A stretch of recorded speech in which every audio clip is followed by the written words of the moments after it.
Karibu msikilizaji, ni kuchoree taswira ama picha ya rais mpya wa nchi ya Tanzania.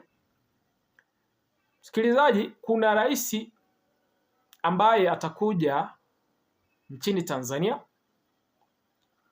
ambaye ataichukua nafasi ama kukikalia kiti ambacho ameweza kukikalia Samia Suluhu Hassan.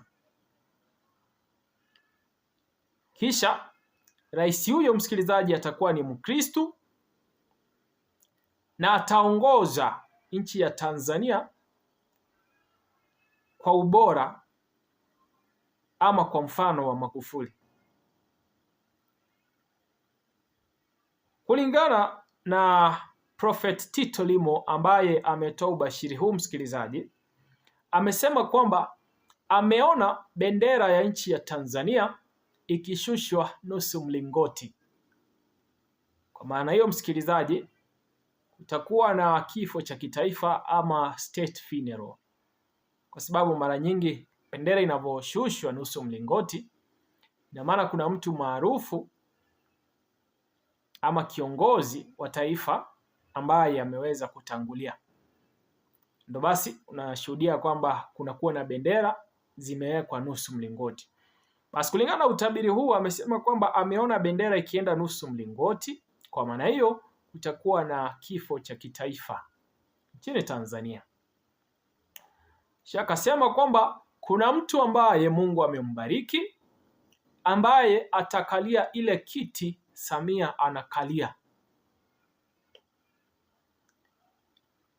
Mungu ameweza kujichagulia kiongozi ambaye ataweza kukaa kwa nafasi ambayo Samia Suluhu ameweza kuikalia msikilizaji. Maovu ambayo Samia anayafanya ni ili kuwe na utelezi wa kumwangusha, na kufikia sasa amejitega pabaya.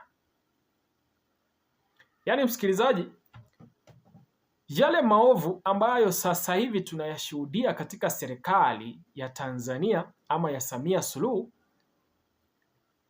yanafanyika hivyo kwa ajili ya kumwangusha Samia. Na amesema kwamba ni Samia mwenyewe ameweza kujitega ama kujisababishia utelezi utakaomwangusha yeye. Bila shaka msikilizaji, kwa ufunguzi wa taarifa hii ni amesema kwamba ameona bendera ikienda nusu mlingoti. Msikilizaji, kwa maana hiyo kuna kiongozi maarufu atakayeweza kutangulia. Nimeona Pastor Sami rais ndio mpya wa Tanzania. Ndio. Kumbuka pia nilisema Tanzania nimeona bendera ikienda nusu mlingoti, yani state funeral na Kenya pia. Kenya mara 2, Tanzania mara 4. Kuna rais ambaye, kuna mtu ambaye nyota yake inaamuka Tanzania. Ni mwanaume. Nyota yake inaamuka na Mungu amembariki na amemkusudia. Atakuwa anakalia ile kiti ambaye Samia Suluhu anakalia sai.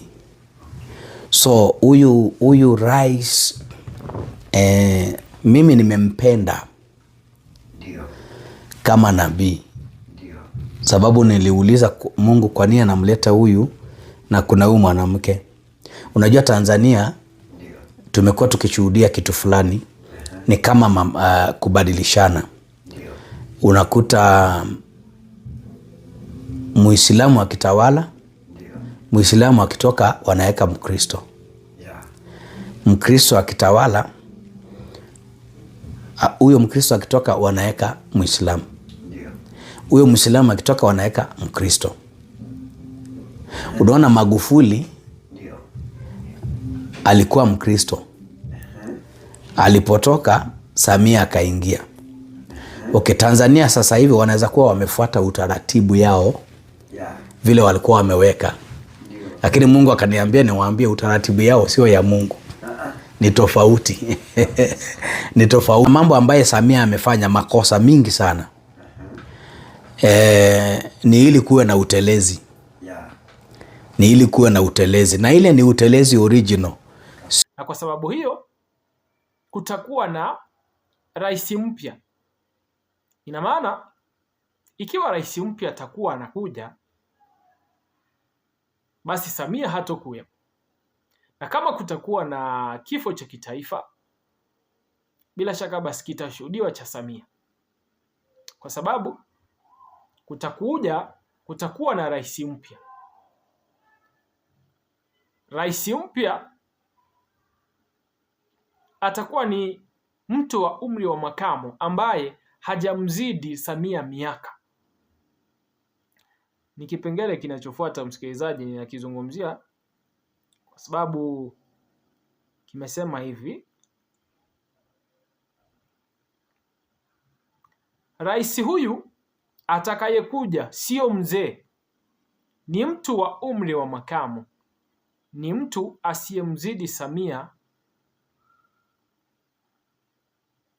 miaka ama umri. Kisha ni Mkristo.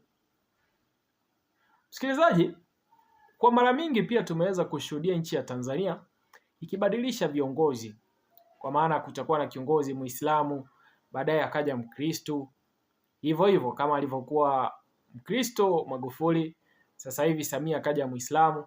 Baada yake pia tunaweza kupredict kwamba anaweza akaja Mkristo.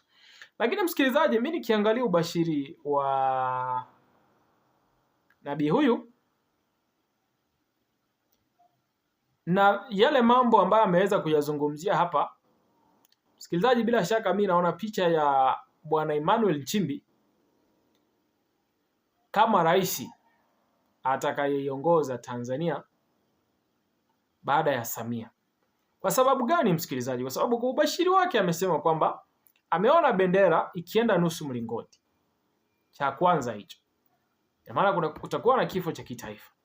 Kisha kuna mtu ambaye Mungu amembariki ambaye atakalia kiti ambacho Samia anakikalia. Na bwana huyu atakuwa ni Mkristo. Hivyo ni vipengele vitatu. Na sasa vipengele hivyo vitatu nikiangalia, naibu wa rais John Nchimbi hajamzidi Samia umri, lakini pia ni Mkristo, lakini pia ni kiongozi ambaye anaonekana kuwa na ubora katika uongozi kinyume na Samia Suluhu. Kwa hivyo kulingana na mimi, kama nilivyoweza kusikia maneno haya, nimeweza kuiona sura ya bwana John Nchimbi kama rais mpya wa nchi ya Tanzania. Kisha alisema hivi katika kipengele cha 4, maovu ambayo ameyafanya Samia ni ili kuwe na utelezi wa kumwangusha, na kufikia sasa amejitega pabaya. Kwa hivyo visa vya uovu ambavyo vinashuhudiwa nchini Tanzania, msikilizaji, ni ili tu kuweze kuwa na utelezi wa kumwangusha Samia, na mpaka sasa tayari ashajitega. Ndio kipengele nilichonacho hapa.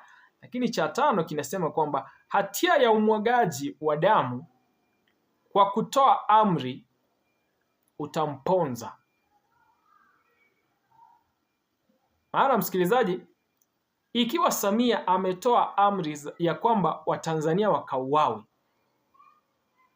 hicho msikilizaji kitamponza ama kitamsababishia kuanguka kwake.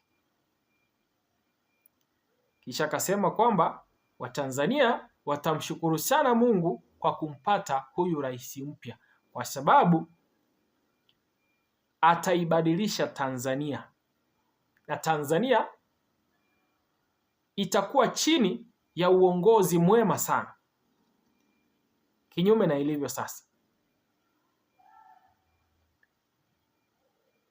Msikilizaji, ndio taarifa niliyoweza kuipokea siku ya leo.